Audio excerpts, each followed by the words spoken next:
Hi all, welcome to my YouTube channel. നമ്മൾ ഇന്ന് discuss ചെയ്യാൻ പോകുന്നത് ഒരുപാട് പേരുടെ ഡൗട്ട്സ് ആണ് അല്ലെ. ഞങ്ങൾക്ക് ഇൻഫെർട്ടിലിറ്റിയുടെ ഇഷ്യൂ ആണോ, ഞങ്ങൾ എപ്പോഴാണ് ഒരു ഡോക്ടറിനെ കൺസിഡർ ചെയ്യേണ്ടത് എന്നൊക്കെ ഉള്ളത്. സോ നമുക്ക് ആ ഒരു കാര്യത്തെ പറ്റി നോക്കാം.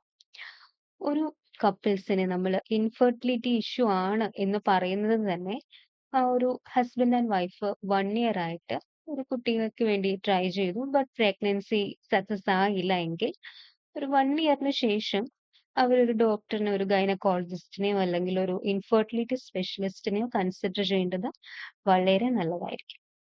അതുപോലെ തന്നെ വേറെ ഒരു ഫാക്ടർ എന്ന് പറയുന്നത് ഒരു 35 വയസ്സിന് മേലിൽ പ്രായമുള്ളവർ. ഉം. അവര് പ്രഗ്നൻസി പ്ലാൻ ചെയ്തൊരു 5 മാസമൊക്കെ ആയി നമ്മള് കുട്ടികൾക്ക് വേണ്ടി ട്രൈ ചെയ്തു. ബട്ട് ആയില്ല എങ്കിൽ അവരൊരു 6 മന്ത്‌നുള്ളിൽ തന്നെ ഒരു ഡോക്ടറിനെ കാണുന്നത് വളരെ നല്ലതായിരിക്കും. ബിക്കോസ് അവർക്ക് ഏജ് ഒരു ഫാക്ടറാണ് അല്ലേ?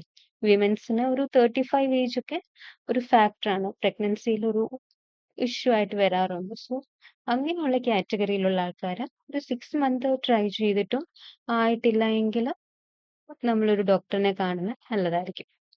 അതുപോലെ തന്നെ ആം, നേരത്തെ നമ്മള് ഒരു കല്യാണത്തിന് മുന്നേ ഒക്കെ തന്നെ നമ്മള് എന്തെങ്കിലും വയറുവേദനയൊക്കെ വന്നിട്ട് ഡോക്ടറിന്റെ അടുത്ത് പോയി ഹോസ്പിറ്റലിൽ പോയി സ്കാൻ ചെയ്തപ്പം ഓവറിയിൽ സിസ്റ്റ് കാണുന്നതായിട്ട് കണ്ടു. അല്ലെങ്കിൽ ഓവറി സിസ്റ്റ് എന്തെങ്കിലും ഉണ്ട്, എന്നിട്ട് ഓവറിയിൽ നമ്മൾ എന്തെങ്കിലും ഓപ്പറേഷൻ ഒക്കെ ചെയ്ത് അങ്ങനെയുള്ള ഒരു കൂട്ടര് നമ്മള് മാരേജ് ഒക്കെ കഴിഞ്ഞിട്ട് പ്രഗ്നൻസി ഇപ്പൊ വേണ്ട എന്നുണ്ടെങ്കിൽ പോലും ജസ്റ്റ് നമ്മളൊന്ന് എല്ലാം ഒന്ന് സ്കാൻ ചെയ്ത് ഡോക്ടറിനെ കൺസൾട്ട് ചെയ്യണം. നമ്മുടെ AMH വാല്യൂ എല്ലാം ഒന്ന് ഓക്കെ ആണെന്ന് ഡീറ്റെയിൽ ആയിട്ടൊരു ചെക്കപ്പിലൂടെ സ്ഥിരീകരിച്ചു കഴിഞ്ഞാൽ പിന്നെ നമുക്ക് എപ്പോഴാണോ പ്രഗ്നൻസി നോക്കുന്നത് അപ്പോൾ ട്രൈ ചെയ്താൽ മതിയായിരിക്കുമല്ലോ. സോ ഇതാണ് ഇന്നത്തെ വീഡിയോയിൽ പറയുന്നത്. Thank you all.